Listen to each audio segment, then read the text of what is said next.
1, 2, 3, come on.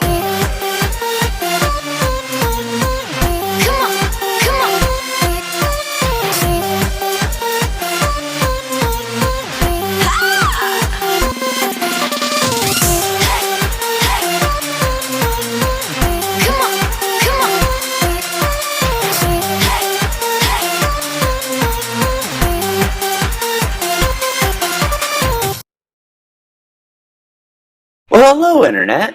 Welcome to my presentation on gestures and body language. Kelly B23 wrote me and asked, do you know how to read gestures and body language? If so, teach me. In this presentation, I will do just that. What I did was I studied over 25 psychology and law enforcement training manuals. I discovered what they all agreed with and put it all into this one presentation. I want to start off first with the eyes. A person's eyes dilate strongly when they are very stimulated and in a problem-solving mode. At maximum dilation, the person is ready to make a decision, which is most likely going to be positive. An eyebrow raise is a sign that a person isn't threatening. When you actually raise your eyebrows to somebody, even if they're a complete stranger, they'll often smile. This is a very submissive sign, or at least is perceived that way. Whenever you first meet somebody, the first person to look away is considered to be the most submissive. If a person is maintaining strong eye contact, they are either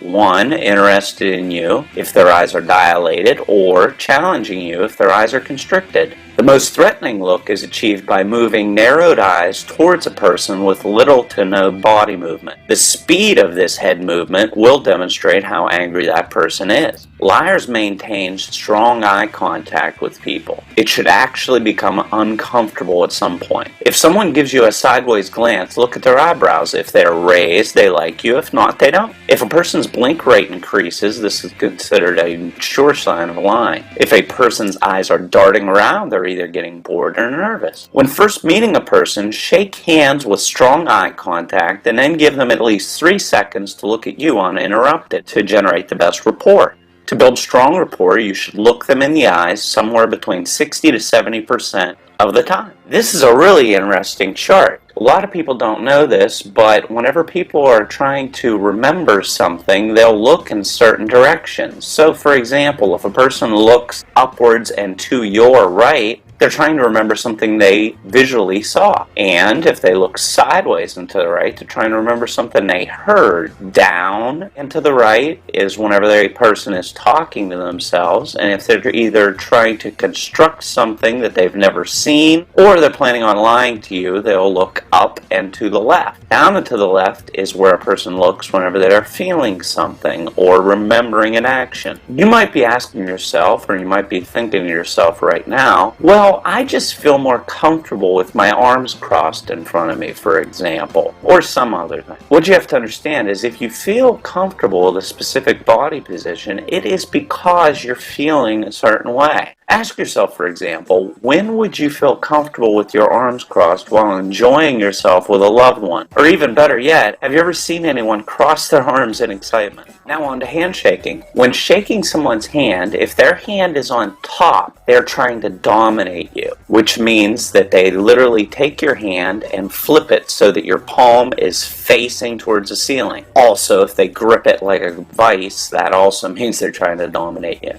An equal handshake, in which both people shake in a vertical manner with equal pressure, is the best way to generate good rapport. Do not shake with both hands or touch any other part of the body unless you have an intimate relationship with this person.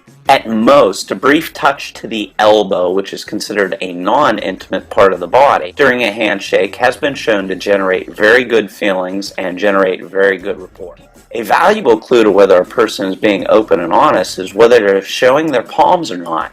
So to elaborate, honesty equals palm displays. If a person says they can't do something and they show you their hands, they're telling you the truth. And what's better yet, if you talk with a lot of palm displays, you'll actually force the people you're talking to be more truthful. Hands clenched in front of a person means they're holding back a negative reaction. Holding one's wrist behind their back is an attempt at self-control. And if a person places their head on their open hands as if on a platter, they're saying that they admire you. This, by the way, is the best body position if you want to attract people to yourself. If a person's picking imaginary lint, they have a secret opinion more than likely that they don't want to tell you. Hands folded in front, hand in hand, shows that you are feeling vulnerable. Pointing at a person is one of the most annoying gestures. You should also never rub your thumb to your forefinger around people. This is considered the symbol for money. Rubbing the hands together shows that you are expecting something positive, and it has been shown that the speed at which a person rubs their hands will demonstrate how good they expect the results to be. The steeple hand gesture represents that you are confident and self-assured. This gesture should be used sparingly. However, if you want to guarantee a look of confidence, this is the look. By pressing your forefinger to your thumb, you will come off as authoritative but not aggressive. What I mean by this is, instead of pointing with one finger, instead take your pointer finger, place it on your thumb, and point in that way instead. You'll actually see President Obama do this very often. Holding hands behind your back shows that you're confident, but you feel superior. The reason why is you're exposing all the delicate parts of your body, being the groin, stomach, and throat, all at the same time. Hands on hips show that you're preparing to dominate unless the elbows are held close to the body. In this case, it would be a submissive position. If a person tucks their thumbs in their pants rather than rest their hands on their hips, they're being very aggressive. Thumbs protruding from pockets shows that the person feels they're superior to you.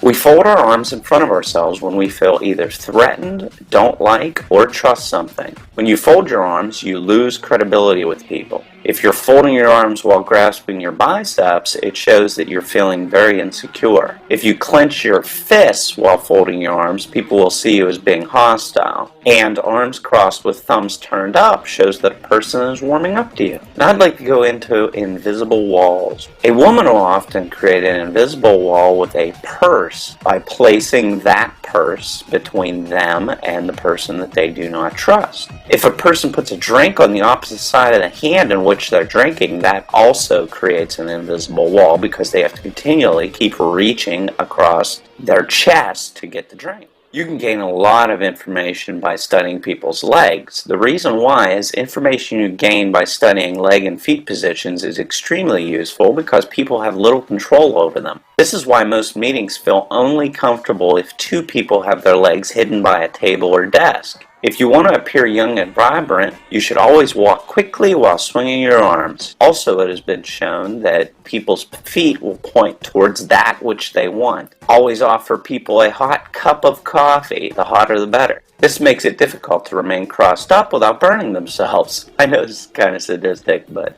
another tip to get a person to unlock themselves is to ask them positive questions that get them to tell you what they're feeling.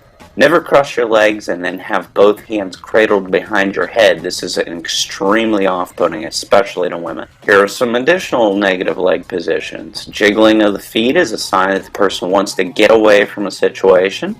Open and uncrossed legs show you are prepared to dominate, while crossed legs show that you're closed off or uncertain. If legs are crossed, the knee points towards that which you prefer, and you should never ask a person to make a decision if their legs and arms are both crossed at the same time. If a person has their legs crossed, then they're holding them in place with their hands. They are feeling very stubborn. And a person that locks their ankles together is essentially biting their lip. If a person locks one foot around their calf or thigh, they're showing signs of timidness. And if a person sits oddly in a chair, they're showing that they don't see you as being important. If, however, they flip the chair around and place the back of the chair towards you, they're using the back of the chair as a shield and again plan on dominating you or strongly disagree with what you're saying. Here are some positive leg positions. Women specifically cross and uncross their legs around people that they like. More specifically, they cross their legs in a parallel manner when they really like someone.